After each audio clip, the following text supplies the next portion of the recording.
Le président sénégalais Macky Sall quitte la présidence de l'Union africaine, UA, au profit de son homologue comorien Azali Assoumani lors du 36e sommet de l'organisation continentale prévu du 15 au 19 février à Addis Abeba, en Éthiopie. Pour le journaliste nigérien Sedi Kaba, spécialiste des questions politiques africaines, le Sénégalais laisse un tableau satisfaisant, malgré les difficultés. Le président sénégalais Macky Sall, dont le mandat comme président de l'Union africaine s'achève dimanche 19 février, a jugé satisfaisant son bilan à la tête de l'institution continentale. A-t-il raison? Au cours de sa présidence de l'Union africaine, Macky Sall a obtenu quelques résultats significatifs pour le continent sur le plan de la visibilité et la participation à tous les grands agendas internationaux. Il s'est rendu à Sotchi, en Russie, pour porter la voix de l'Afrique auprès de Vladimir Poutine et obtenir de la Russie qu'elle puisse autoriser l'exportation vers l'Afrique du blé bloqué en Ukraine en raison de la guerre qui y mène Moscou depuis 2022. Il s'est aussi entretenu avec le président ukrainien Volodymyr Zelensky sur ce même sujet. Il y a eu chez Macky Sall le souci de marquer la présence de l'Afrique dans l'agenda international sur les grands dossiers internationaux. Au G20 ou au sommet États-Unis-Afrique qui a eu lieu en décembre, il a montré une volonté de donner de la visibilité, de porter la voix du continent africain, de faire en sorte que l'Afrique soit sollicitée. Des efforts de médiation dans de grands dossiers peuvent être inscrits à son compte comme on a pu le voir dans l'affaire des 49 soldats ivoiriens qui étaient détenus au Mali. Il y a eu de la part du président Macky Sall une volonté d'intermédiation. Parmi les acquis de son mandat, il y a aussi le sommet Union européenne, Union africaine de février 2022 qui a été organisé à Bruxelles, en Belgique, au cours duquel le président Macky Sall a porté la voix du continent africain. Du point de vue de la visibilité, par rapport à la présidence précédente notamment, on a senti chez le président sénégalais cette volonté de porter la voix de l'Afrique, de faire des choses autrement. Et on peut estimer que le bilan a été satisfaisant. Comme tout bilan, il y a des acquis et des insuffisances. Au titre des insuffisances, on peut voir que l'Union africaine n'a pas réussi à régler les grandes crises qui se passent sur le continent, notamment au Sahel, dans le nord-est de la République démocratique du Congo, dans la Corne de l'Afrique et etc. Il reste aussi l'agenda de l'autofinancement de l'Union africaine. La visite du président Sall en juin en Russie pour demander à son homologue Vladimir Poutine de faciliter l'exportation des céréales a été critiquée par beaucoup d'Africains. Pourquoi? La démarche du président sénégalais peut se comprendre dans la condition où on était dans un blocage avec l'augmentation des prix des produits alimentaires. Il n'y avait pas d'autre solution que de demander au président russe, Vladimir Poutine, de résoudre de façon concrète ce problème. Sur la durée, la solution est certes de faire en sorte que l'indépendance alimentaire de l'Afrique soit assurée. Mais dans la situation où on était, il n'y avait pas d'autre solution. Des pays comme l'Égypte ou la Mauritanie, dépendaient exclusivement du blé ukrainien et russe. Donc il était nécessaire que le président en exercice de l'Union africaine parte débloquer la situation.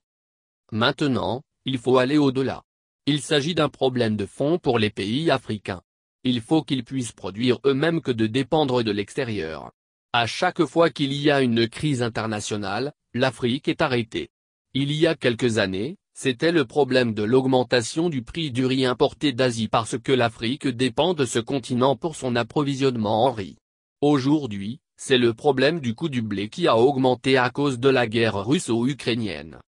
Pour Macky Sall, il n'y avait pas une autre solution que d'aller voir Poutine. Et c'est d'ailleurs cette démarche qui a permis aux Nations Unies, à la Turquie de faire la médiation et de permettre que les céréales, principalement le blé, puissent être évacuées et que les prix reviennent à la raison. L'inflation a fait que le prix du blé a été augmenté de 30 à 40% dans certains pays.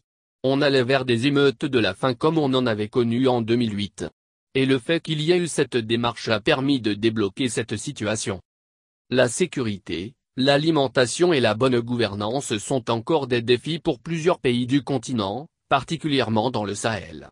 Quelles sont les réalisations de Macky Sall dans ces domaines? La sécurité alimentaire est une question importante surtout dans le contexte actuel de pénurie avec les événements en Ukraine. Beaucoup de pays africains dépendent de l'Ukraine et de la Russie pour l'importation de céréales telles que le blé. Certains pays dépendent à 80% de ces importations, d'autres à 60% et d'autres beaucoup moins. Il est donc important qu'il y ait des avancées sur cet agenda. Le président Macky Sall a obtenu qu'on puisse continuer l'approvisionnement de l'Afrique sur ces questions.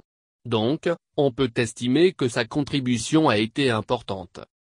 Toutefois, la question de la sécurité alimentaire de l'Afrique ne peut être réglée que par l'autosuffisance alimentaire. Aujourd'hui, l'Afrique importe au moins 35 milliards de dollars de produits alimentaires chaque année alors qu'elle détient 65% des terres arables du monde. Les gens viennent acheter des terres pour faire de l'agriculture en Afrique, qui ne met malheureusement pas en valeur ces terres elles-mêmes. En outre, on peut mettre au crédit du président Macky Sall le sommet de Dakar sur la sécurité alimentaire qui s'est tenu du 25 au 27 janvier 2023. Lors de cette rencontre, les jalons ont été posés pour le développement de l'agro-industrie en Afrique. Il est très important qu'on puisse faire de l'autoproduction pour assurer la sécurité alimentaire. Il y a eu quelques avancées positives qui ont été faites de ce côté. En revanche, sur les dossiers politiques comme le Sahel, il n'y a pas eu d'avancée significative. Au contraire, la situation sécuritaire a continué à se dégrader. Le Burkina a été le théâtre de 2 coups d'État en janvier et en septembre 2022 au cours de la présidence de l'Union africaine du président Macky Sall. Le Sahel est un indicateur de la dégradation de la situation sans compter l'extension de la menace sécuritaire. L'année 2022 a été celle de l'extension de la menace terroriste au pays du Golfe de Guinée parce que le Bénin a été attaqué plusieurs fois, ainsi que le Togo. Il y a encore des efforts à fournir pour la résolution de la crise au Sahel. Même si, là aussi, on sent que l'Union africaine a encouragé la coopération entre les pays du Sahel et ceux du Golfe de Guinée. Le président Macky Sall est notamment allé voir le président de transition tchadien, Mahama Idriss Déby, qui est le président en exercice du G5 Sahel, pour essayer de relancer cette organisation de coopération militaire qui regroupe la Mauritanie, le Mali, le Burkina Faso, le Niger et le Tchad pour lutter contre le terrorisme. Parce que la solution à la crise au Sahel ne peut être que globale et transnationale. Elle ne peut venir que de 5 pays pris ensemble. Le président Sall a récolté les soutiens de plusieurs pays développés, tels que la France, pour l'adhésion de l'Afrique au G20. Que représenterait cette adhésion pour le continent africain? L'adhésion de l'Afrique au G20, si elle se fait, en tant que chantier du président Macky Sall, va permettre à l'Afrique d'avoir voix au chapitre. Elle ne changera pas fondamentalement la position de l'Afrique dans les dossiers internationaux, mais il vaut mieux être présent. Aujourd'hui, le G20 est composé de 19 pays en plus de l'Union européenne. L'Union africaine est invitée de temps en temps, selon la présidence en exercice du G20. Il faut sortir de cela justement pour que l'UA soit une instance et devienne le 21e pays du G20. Être présent dans une instance comme celle-là permet d'avoir voix au chapitre, d'exprimer son opinion, d'être là où les choses se décident. Sur la crise ukrainienne, l'Union européenne décide et veut que l'Afrique suive. Mais l'Afrique ne peut pas suivre l'Union européenne parce que c'est sa décision. Donc si l'Afrique est au niveau du G20, elle peut mieux faire entendre sa voix, avancer ses dossiers. Mais il faut prendre garde à considérer que l'adhésion au G20 va régler le problème de la gouvernance internationale. Il faut que l'Afrique soit présente au Conseil de sécurité des Nations Unies, parce qu'elle est le continent qui est marqué par le plus grand nombre de crises et le plus grand nombre de missions de casques bleus. C'est en Afrique donc que les choses doivent se décider. Cette adhésion, elle a sa valeur. Elle peut être utile, symbolique, mais ne règle pas le problème de la gouvernance internationale. La question aujourd'hui de fond, c'est la gouvernance internationale. L'Afrique n'est pas présente là où se prennent les décisions qui engagent l'avenir du monde, là où se prennent les décisions sur les crises.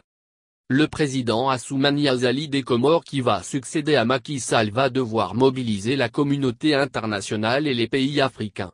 Le président Azali aura besoin du soutien des pays de la sous-région puisqu'il va représenter l'Afrique orientale. Les Comores n'ont pas l'appareil et le poids diplomatique du Sénégal. Donc il faut aider ce pays à réussir sa présidence de l'Union africaine. Les Comores sont un pays insulaire pas très peuplé et qui n'a pas un personnel diplomatique équivalent à celui du Sénégal. Il y aura beaucoup de défis pour porter la voix de l'Afrique comme l'a fait le président Macky Sall. La présidence comorienne de l'Union africaine devra travailler sur les différentes crises que connaissent le continent, le Sahel, le Nord Kivu, la Corne de l'Afrique et Cetera. Toutes ces crises sont des dossiers importants ainsi que le défi que pose la guerre en Ukraine. Pour réussir son mandat, le président Azali a besoin du soutien des pays africains et des autres partenaires de l'Union africaine. Il est important que, par exemple, dans le cadre de cette transition entre le président Macky Sall et son homologue comorien, il y ait un accompagnement. C'est dans l'intérêt de l'ensemble du continent que les Comores, qui vont prendre la succession du Sénégal, puissent effectivement réussir leur mission.